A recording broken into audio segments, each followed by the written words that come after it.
오늘 말씀은 에스라 성경 세 번째 시간입니다. 에스라 말씀은 느헤미야 성경과 이어지는 하나의 성경으로 이렇게 볼 수 있다고 그랬죠. 그래서 에스라 느헤미야 성경은 이스라엘이 완전히 멸망하고 나서 바벨론으로 포로로 끌려갔죠. 그리고 포로로 끌려갔다 70년 만에 다시 돌아왔습니다. 이 돌아온 백성들이 이스라엘 땅에서 어떻게 지내는가에 관한 이제 말씀이라고 얘기 드렸었죠. 이 사람들이 이제 돌아와서 자기 고향에서 무엇을 하냐면 나라를 다시 이제 재건을 해야 되겠죠. 그래서 이 에스라 느헤미야에서 크게 세 가지를 세웁니다. 첫 번째는 성전, 두 번째는 하나님의 거룩한 구별된 백성을 다시 세우고요. 세 번째는 예루살렘 성벽, 이 세 가지를 세우게 되죠. 근데 왜 세 가지이냐면 보통 나라라고 할 때 왕과 백성과 땅이 있어야 합니다. 이 세 가지를 지금 말하고 있는 겁니다. 성전이라고 하는 것은 하나님이 왕으로서 이 나라를 통치하시겠다고 하는 그 상징적인 그 장소가 바로 성전입니다. 그래서 역대하에 나오는 하나님의 그 다윗 언약을 내 집, 내 나라를 영원히 세우겠다라고 해서 그 사무엘 하에 나왔던 그 너의 집, 너의 나라에서 내 집, 내 나라라고 이제 바뀌면서 하나님이 좀 더 구체적으로 그리고 직접 통치하시며 왕대심을 드러낼 것을 약속하셨습니다. 그것의 이제 첫 번째가 성전이었습니다. 그래서 하나님이 이 땅에 왕으로서 다시 임재하시고, 그리고 왕이 있으면 이제 백성이 있어야 되겠죠. 이 백성은 구별된 백성, 하나님 앞에 순종하기로 결단하고 그 법을 따르기로 결심한 백성, 그 백성을 구별해서 다시 세웁니다. 그리고 이 백성이 살아야 되는 땅이 있어야 되겠죠. 물리적인 땅일 수도 있지만 땅의 궁극적인 의미는 하나님의 통치의 영역입니다. 그것이 바로 예루살렘 성벽으로 이제 상징이 될 수가 있는 것이죠. 그래서 제일 처음 세운 것이 이제 성전이었는데 여기에 대해서 우리가 한 2번 정도 말씀을 이제 보았었죠. 그래서 이 성전 세우는 이야기는 에스라서 1장에서 6장까지 내용입니다. 이것을 1차 포로 귀환이라고 그러죠. 스룹바벨이 인도한 1차 포로 귀환에서 했던 중요한 일이 바로 성전을 세우는 일이었고요. 그 다음에 2차 포로 귀환이 에스라서 7장부터 나옵니다. 7장, 8장은 에스라가 어떻게 오게 되었는지 과정에 대해서 이제 자세히 설명을 하고 있는데요. 2차 포로 귀환, 에스라가 인도하는 2차 포로 귀환에서 중요한 일이 뭐냐면, 이 에스라의 중요한 사명이 무엇이었냐면, 이제 에스라서 7장에서 10장까지 내용인데요. 하나님의 백성을 다시 구별해서 세우는 일이었습니다. 하나님 백성에 대한 재건이었고요. 그 다음에 이어지는 느헤미야 성경은 3차 포로 귀환입니다.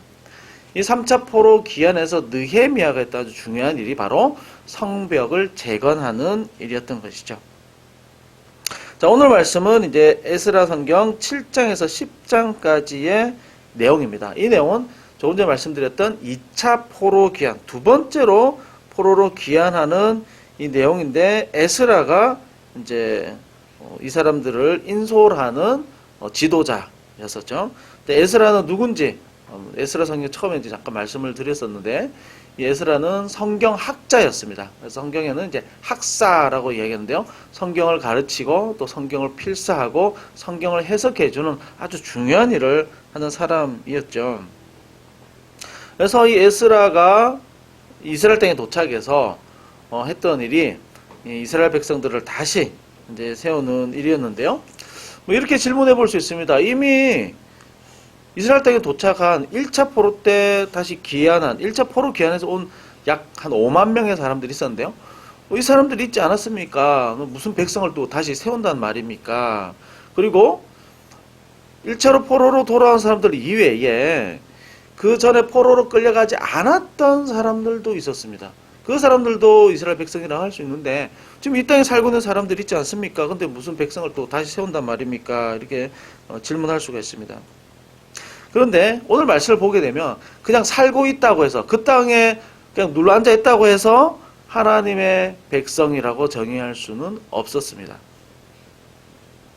진정한 하나님의 백성, 그 나라의 백성은 그 왕을, 자기를 통치하는 왕을 아주 순수하게 진실하게 인정하고 따라야 되죠. 그리고 그 나라의 백성이라면 그 왕이 만든 법, 그 나라가 제정한 헌법을 충실하게 따르는 사람이 그 나라의 백성이라고 할 수 있습니다. 이 기준으로 본다면 에스라가 보았을 때 하나님의 백성들이 아니었습니다. 9장에 에스라가 이스라엘 땅에 딱 도착하자마자 듣게 되는 소식이 있습니다. 1절에서 충격적인 이야기를 듣는데요. 방백들이, 그러니까 지도자들입니다. 방백들 지도자들이 그리고 제사장과 레위인들이 가증한 일을 하고 있습니다. 라는 이야기를 듣습니다. 2절에서는 그 중에 아주 큰 잘못이 뭐냐면 그들의 딸을 아내와 며느리로 삼았습니다. 그들이라는 건 이방인들이죠. 이방인들의 딸을 아내와 며느리로 삼았습니다. 우리의 거룩한 자손이 그들과 섞여 버렸습니다. 그래서 이 말을 듣고 3절에서 에스라가 기가 막혔다. 다른 번역에 보면 넋을 잃고 주저앉았다. 그리고 9장에 보면 에스라가 이 일 때문에 얼마나 고통스러워하고 얼마나 통회하면서 대신 하나님 앞에 아주 철저하게 엎드리면서 마음을 찢으면서 기도하고 있는지 모릅니다. 도착하자마자 들었던 소식은 도저히 하나님의 백성이라고 할 수 없는 엄청난 범죄와 이 정체성을 잃어버린 이 사람들의 모습을 보고 엄청난 충격을 받은 겁니다. 그리고 특히 이 사람들이 누구냐면 이 9장에서 나오지만 하나님이 정말 성전을 어렵게 다시 한번 세워주셨는데 이 일에 동참했던 사람들이었습니다.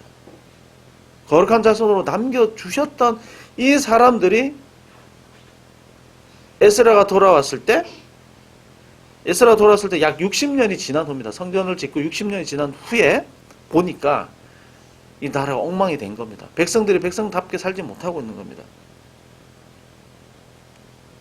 그래서 에스라가 와서 했던 중요한 일은 뭐냐면 하나님 백성답게 다시 한 번 더 이 백성을 세우고 하나님 앞에 돌아오게 하는 일이었던 거죠. 이 하나님의 백성을 다시 세우는 이 과정을 통해서 우리가 한 가지 중요한 질문을 해보고자 합니다. 뭐냐면 누가 과연 진정한 하나님의 백성인가라는 것입니다. 여기에 대해서 우리가 두 가지로 한번 생각해 보고자 합니다. 첫 번째는 뭐냐면 자기 정체성에 대한 우선순위와 고백을 분명하게 하는 백성이 바로 하나님의 백성입니다. 오늘 말씀을 자세히 살피기 전에 정체성이라는 주제로 한번 좀 이야기를 드리려고 하는데요. 정체성이라는 얘기를 많이 들어봤을 겁니다. 특히 이제 교육에 보면은 이제 아이들이 이제 사춘기가 되면서 오는 여러 가지 이제 변화 중에 하나가 뭐냐면 자기 정체성이 고민이라고 그러죠. 나는 누구인가? 나는 왜 태어났지? 나는 왜 여기서 살아야 되지? 라고 하는 자기 정체성에 대한 고민을 많이 한다고 합니다. 정체성이라는 게 무엇일까요? 사전에 찾아보니까 이게 정체성이라는 말뜻보다 이 설명이 가끔 사전에 어렵게 나오는 경우가 있지 않습니까? 사전을 보기가 더 어렵습니다. 정체성, 존재의 본질 이렇게 설명을 해놨는데요. 다시 본질 또 찾아야 됩니다. 또 존재라는 말도 좀 어렵지 않습니까? 존재의 본질. 또 옆에 이렇게 설명되어 있습니다. 오랜 기간 일관되게 유지되는 실체. 설명이 좀 어렵습니다. 더 어렵습니다. 그 실체를 또 찾아봐야 되겠죠. 쉬운 예로 아까 말씀드렸지만 나는 누구인가라고 했을 때 나를 설명할 수 있는 말. 그게 나에 대한 정체성이라고 할 수 있겠죠. 나는 이러이러한 사람입니다. 자기 이름을 이야기할 수도 있겠지만 조금 더 설명해 보라면 당신은 누구십니까? 라고 할 때 저는 누구의 아들입니다. 또 가문을 중요하게 생각하는 사람들은 저는 울진장의 몇 대손, 무슨 파의 몇 대손입니다. 자기 이렇게 소개를 할 수가 있겠죠. 자기 하는 일을 중요하게 생각하는 사람이라면 저는 뭐 어디 부대에 근무하는 저는 뭐 어디 군인입니다. 뭐 이렇게 설명을 할 수가 있겠죠. 그런데요, 자기를 설명하는 이 정체성에 따라서 엄청난 일들을 할 수가 있습니다. 예를 들면은 군인의 예를 잠깐 드렸는데요. 군인에게 당신 누구십니까? 라고 물을 때 아주 직업 정신이 투철한 사람이 이렇게 얘기할 수 있습니다. 저는 국가를 지키는 사람입니다. 이 정체성은 굉장한 자부심과 자기에 대한 가치를 주죠. 한 아내의 남편일 수도 있고 누군가의 아들일 수도 있습니다. 또 자기 직책을 이야기할 수도 있습니다. 저는 대위입니다. 저는 뭐 소령입니다. 근데 이것보다 우선되는 가치를 나는 국가를 지키는 사람, 저 때문에 이 나라 사람들이 편안하게 지금 전쟁의 위협에서 안전하게 보호를 받고 있습니다라는 것이 가장 중요한 자기의 정체성이라면 이 사람은 국가를 위해서 목숨도 버릴 수가 있습니다. 자기 가족들도 있겠지만 국가가 더 중요한 자기가 존재하는 이유라면, 국가를 보호하는 것가 더 중요한 이유라고 한다면 이 자기 정체성을 위해서 위기의 순간에, 전쟁의 순간에 폭탄을 들고 적진으로 뛰어들어가는 일까지 할 수가 있습니다. 그러니까 정체성이라는 문제는 굉장히 중요한 문제입니다. 심지어 자기 목숨을 쉽게 내어놓을 수도 있는 문제인 거죠. 이걸 회사에서 많이 이용을 합니다. 하나 예를 들어서 설명드리면 CI, BI라는 이야기를 들어보는지 모르겠습니다. CI는 Corporate Identity라고 하죠. 회사의 정체성이라는 얘기입니다. BI라는 말은 브랜드 아이덴티티에서 그 브랜드의 정체성이라는 거죠. 회사 로고들 여러분 많이 보실 겁니다. 이 회사 로고는 우리 회사 마크입니다. 이런 의미가 절대 아닙니다. 이 회사 로고가 뭐냐면 CI라고 그러는데 이 회사 구성원들이 왜 일을 하고 있는지, 우리 회사가 추구하는 가치가 무엇인지 계속해서 회사 구성원들에게 각인시켜주는 역할을 하는 것이 바로 이 CI의 역할입니다. 회사의 정체성의 역할입니다. 예를 들면 우리 회사의 중요한 정체성이 뭐 의료와 관련돼 있고 어떤 뭐 혹시나 뭐 생명보험과 관련이 돼 있다면 이분들의 중요한 정체성이 뭐냐면 내가 당신을 위기의 순간에 살립니다. 당신의 가족을 내가 보호합니다. 라는 정체성으로 일을 하게 됩니다. 단순히 상품을 하나 팔러 가는 것이 아니라 이 회사에서 일하는 당신은 고객들의 생명을 지켜주는 사람입니다. 라고 계속해서 교육시키고 계속해서 이야기를 합니다. 여기에 완전히 설득이 되면요. 물론 중요한 일이죠. 중요한 일입니다. 이 회사 정체성이 다른 어떤 정체성보다 더 우선순위가 되고 더 중요한 나의 가치가 되게 되면 어떤 일이 벌어지냐면 가족보다 다른 어떤 일보다 가장 최우선순위로 그 일을 하게 되어 있습니다. 그리고 절대 부끄럽지가 않습니다. 어떤 사람에게 내 상품을 판매하든지 이 일에 대한 가치가 너무나도 숭고하기 때문에 어떤 환경 가운데 물불 가리지 않고 이 일을 하게 되는 겁니다. 자기 일에 대한 정체성, 가치를 주는 것이 CI라는 거죠. 굳이 CI가 없다 하더라도 간단한 일을 할 때에도 이 정체성이 있느냐 없느냐에 따라서 일의 열정과 또 일의 지속성과 또 일에 대한 힘이 달라집니다. 예를 들어 볼펜을 하나 팔 때도요. 어떤 사람이 이걸 하나 팔면 100원 남는다 생각하고 그냥 하나 팔면 100원, 100원이라고 생각하는 사람이 있고 또 한 사람은 이 볼펜은 당신의 기록을 지배합니다. 라는 가치로 이 볼펜을 팔 때는 이 의미가 달라지는 거죠. 이 열정이 달라지는 거죠. 눈빛이 달라지는 겁니다. 그러니까 정체성이라는 문제는 이 사람의 열정과 삶의 태도를 완전히 바꿔버리는 겁니다. 자기 정체성이 생각과 행동을 결정하게 되는 거죠. 좀 깊이 들여다보면 굉장히 중요한 문제이고 굉장히 좀 생각해 볼 만한 이야기입니다. 저는 정체성이 무엇일까요? 낯선 사람들에게는 처음 본 사람들은 그냥 어떤 사장님입니다. 저를 부를 때는 사장님하고 가게에서 사장님이라고 이제 부르고, 저를 아는 사람은 목사님이라고 이제 부르겠죠. 또 가정에서는 저는 이렇게 설명하시면 저는 뭐 한 아내의 남편입니다. 또 누군가의 또 아들입니다. 저는 여러 가지로 이제 설명을 할 수가 있겠죠. 뭐 제 이름으로도 또 재밌게 또 설명을 할 수가 있습니다. 근데 저는 개인적으로 제일 중요하게 생각하는 가치가 무엇이냐면 목사라는 직책이 절대 아닙니다. 무엇이냐면 그리스도인. 그보다 조금 더 근본적인 정체성은 하나님의 자녀라는 정체성입니다. 이게 왜 중요하냐면 우리가 정말로 가져야 되는 정체성은 우리가 나중에 어떤 위기나 어려운 순간에도 우리를 붙잡아 줄 수 있는 정체성이라고 하는 것은 절대 변하지 않는 것이어야 합니다. 제가 목사를 뭐 죽을 때까지 하지는 않죠. 언제나 은퇴를 합니다.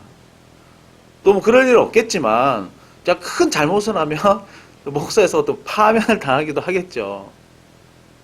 우리가 말하는 나에 대한 설명은 늘 바뀌는 어떤 이름으로 우리 자신을 설명할 때가 많습니다.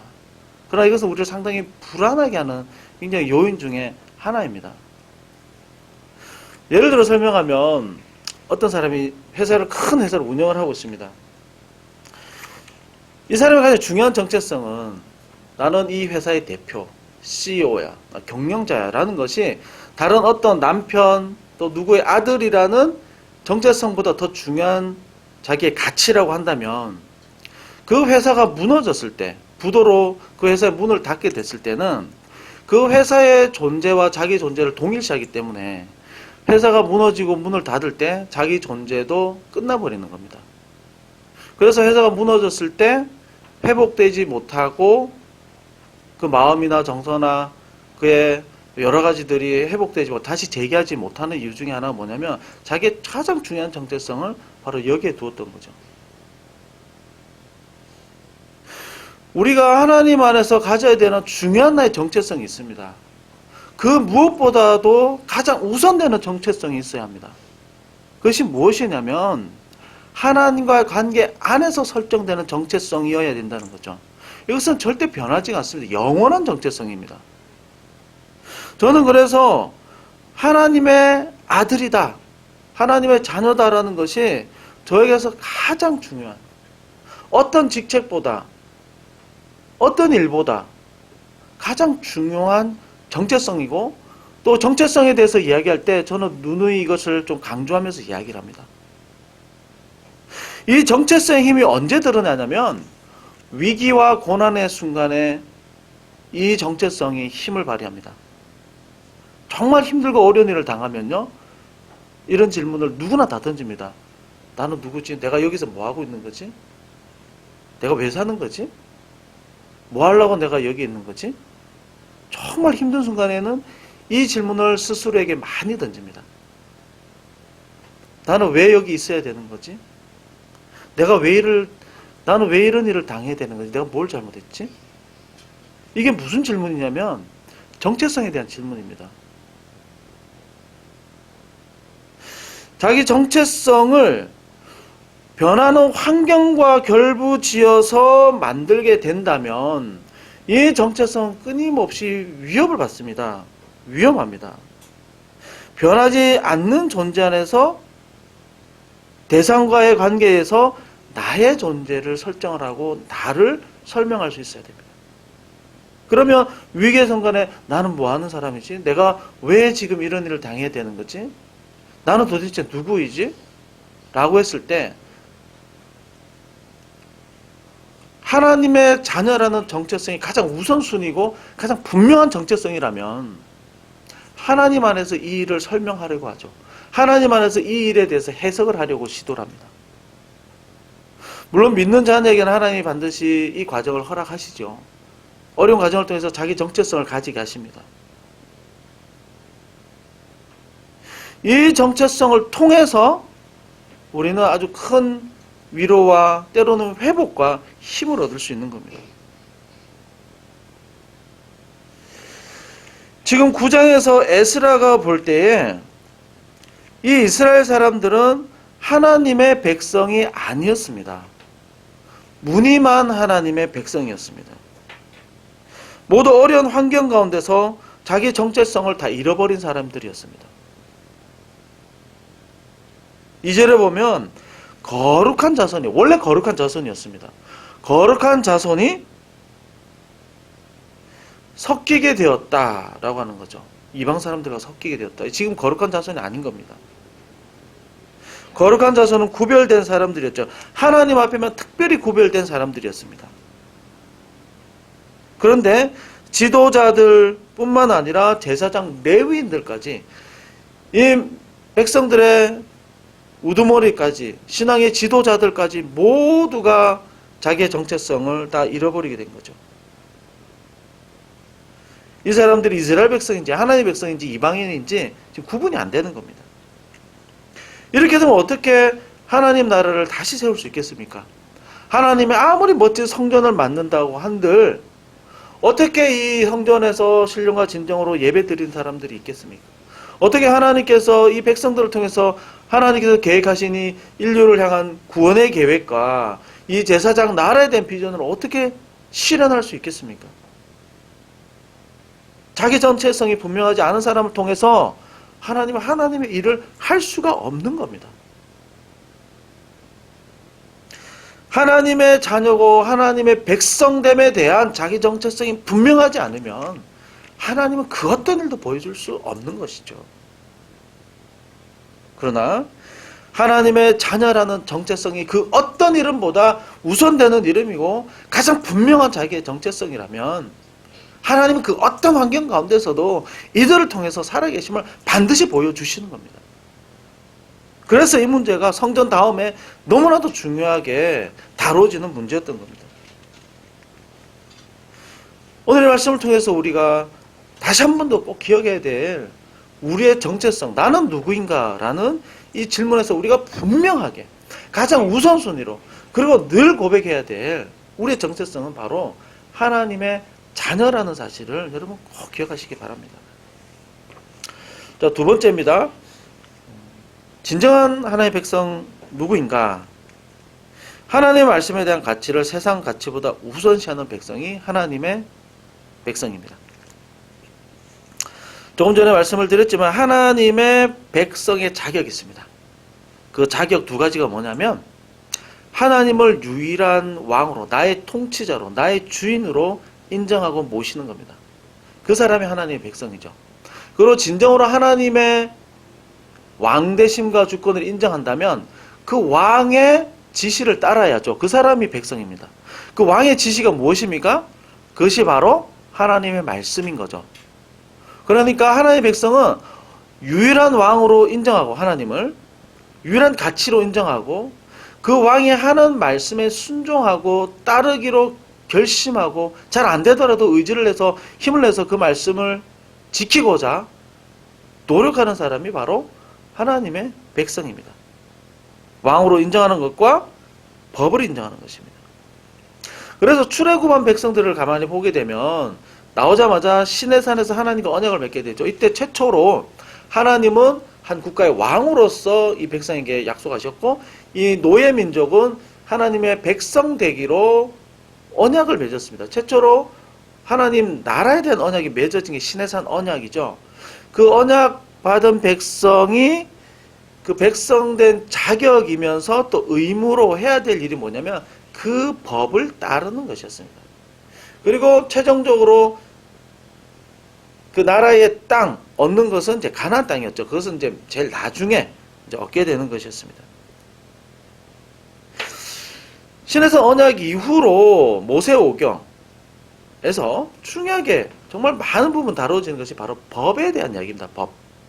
하나님의 성전을 어떻게 짓는가에 대한 규정이 다 있었고 하나님과 어떻게 구체적으로 나아야 되는 규정들이 다 있었고 또 이 사람들이 서로 어울려 살면서 어떻게 서로 양보하고 질서를 지키면서 살아야 되는지에 대한 법이 아주 자세하게 나와 있었죠. 이것을 지키고 따르고 순종하는 사람들이 하나님의 백성이었습니다. 그래서 이 말씀의 가장 요약된 내용이 바로 무엇이냐면 바로 십계명의 말씀인 거죠. 그래서 이래서 사계명까지는 하나님과 백성의 관계, 하나님 어떻게 예배하고 섬길 것인가가 십계명에서 사계명까지의 말씀이고, 5계명부터 마지막까지의 말씀이 하나님 백성의 삶의 윤리에 대한 내용들이죠. 이 십계명의 모든 말씀은 성경, 신약 성경에도 굉장히 깊숙하게 다 이제 퍼져 있습니다. 그래서 십계명을 한번 공부를 하시면 십계명이 얼마나 우리의 기독교인의 중요한 삶의 원리가 되는지 알 수가 있습니다. 자, 그래서 이 에스라가 이 백성들의 잘못을 지적하고 대신 또 통회하고 자복하면서 10절에서 이렇게 얘기합니다. 우리가 주의 계명을 저버렸습니다. 하나님의 백성이라는 우리가 하나님께서 주신 그 법과 규칙을 다 어겼습니다. 저버렸습니다. 에스라가 볼 때 가장 큰 문제는 하나님의 백성이 주신 그 법과 말씀을 지키지 않은 데 있었습니다. 그 말씀을 어긴 것 중에 대표적인 가장 중요한 문제가 무엇이었냐면, 오늘 9장에서 얘기하는 것 중에 하나가 뭐냐면 이방인들을 받아들였다는 겁니다. 아내와 며느리로 맞이했다는 겁니다. 가족으로 받아들였다는 것 자체가 문제가 아닙니다. 그러면 뭐 룻기는 심각한 문제가 되는 거죠. 룻은 모함 여인이었지만 중요한 사람이었습니다. 근데 룻이라는 여인은 하나님을 나의 주인으로 왕으로 고백하면서 이스라엘에 들어온 사람이었죠. 지금 이 이방인을 받아들였다, 이방인들의 딸을 며느리로 아내로 받아들였다. 이거는 뭐냐면 이방인들의 문화와 종교를 그대로 다 가지고 왔다는 겁니다. 이 혼합된 종교가 되어버렸다는 거죠. 이 문제가 굉장히 심각한 이유인 것은 무엇이냐면 바로 이스라엘이 멸망한 이유가 바로 이것이었습니다. 가장 중요한 이유가 멸망당하고 포로로 끌려간 이유가 바로 이것이었습니다. 다시 멸망하기 직전으로 다시 돌아간 겁니다. 지금. 그래서 이 11절에서는 지금 너희들이 다시 이 땅을 찾아가 돌아왔지만 이 땅이 지금 무슨 땅이라고 얘기하냐면 더러운 땅이라고 얘기합니다. 더러운 땅. 이 더러운 땅이라는 개념이 굉장히 좀 중요한 또 개념인데요. 레위기 18장 28절에 보게 되면 이런 내용이 나옵니다. 하나님께서 땅을 거룩하게 구별해서 이 백성들에 주셨고 거룩한 구별한 백성 그 땅에 살게 하셨는데 그 땅이 더럽혀지면 하나님 구별한 땅에서 살 자격이 되지 않으면 그 땅이 너희를 토해내리라 이렇게 얘기를 합니다. 결국 토해낸 거죠. 그래서 망하고 바벨론으로 끌려 나간 겁니다. 이 개념은 여러 성경에서 자주 좀 나옵니다. 모세가 하나님 앞에 떨기나무 앞에 섰을 때 네가 성소에 거룩한 땅이니 신발을 벗어라. 그러니까 하나님 거룩한 곳에 왔을 때는 거룩한 구별됨이 있어야 되는 거죠. 최초의 사건은 에덴 동산이죠. 아담과 하와가 범죄하고 하나님이 구별한 그곳에 살지 못했을 때 나중에 보면 에덴 동산에서 쫓겨났다 이렇게 나옵니다. 그 땅에 살지 못하는 사람이 되어버린 거죠. 땅이 그 사람들을 토해버립니다. 구별해서 주셨지만. 이 백성들이 다시 진정한 하나님의 백성이 되어야 되는 이유가 무엇이냐면 하나님은 다시 약속하신 대로 이 땅을 구별해서 이스라엘 땅을 구별해서 이들에게 주시기로 하나님은 작정하셨습니다. 70년만 다시 돌아온 거죠. 성전까지 세웠습니다. 그래서 이 땅을 거룩하게 구별하셨습니다. 이 거룩한 땅에 살려면 거룩한 백성이어야 합니다. 구별된 사람이 하나님 구별된 땅에 살 수 있습니다. 그렇지 않으면 그 땅에 다시 토해버립니다. 살 수가 없습니다. 그래서 에스라는 너무나도 고통스럽고 참담하게 지금 기도하고 있는 거죠. 대신 회개 기도를 하고 있는 겁니다. 모두가 통회하고 자복하고 회개하고 있을 때 10장에 보면 어떤 일이 있냐면 10장 2절에 보면 스가냐라는 사람이 나오는데요. 이 스가냐라는 사람은 유다 왕의 후손이었습니다. 여호와긴 왕의 후손인데요. 이 사람은 너무 잘 알죠. 이스라엘이 왜 망하게 되었는지, 지금 이 현상이 얼마나 심각한 현상인지 이 스가냐가 너무 잘 알고 있었습니다. 그리고 아주 어려운 결단을 한 가지 합니다. 뭐냐면 3절이죠. 모든 아내와 그들의 소생을 다 내보내기로 우리 하나님과 언약을 세우고 율법대로 행할 것이라. 모든 사람들이 지금 나와서 통회하고 자복하고 울면서 회개 기도를 하고 있습니다. 이 회개 기도를 깊이 하는 중에 한 사람이 결단하고 나서는 거죠. 에스라가 시킬 일도 아니었습니다.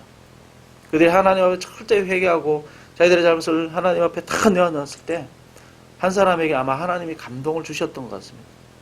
그 사람이 들고 일어나서 결심을 합니다. 결단을 합니다. 이방인 아내와 소생들을 다 내보내겠습니다. 언약을 세우고 율법대로 살겠습니다. 엄청나게 고통스럽고 힘든 일이죠. 그런데 이렇게 하지 않으면, 이렇게 결단하지 않으면, 말씀 앞에서 이렇게 결심하지 않으면 다시 이들은 내침을 받을 수밖에 없습니다. 그 땅은 다시 이들을 토해낼 수밖에 없는 겁니다.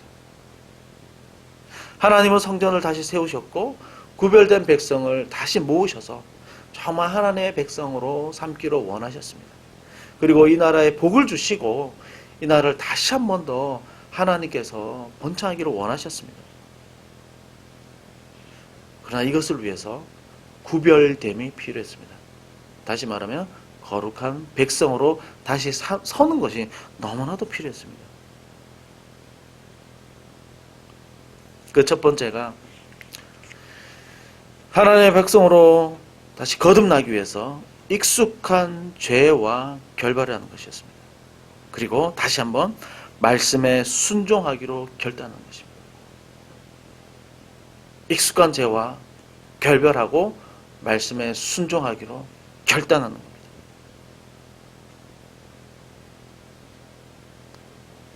이것은 우리가 하나님의 자녀로서 우리 현재 살아가면서도 굉장히 중요한 부분일 수가 있겠죠. 우리 반복되는 죄들이 있습니다.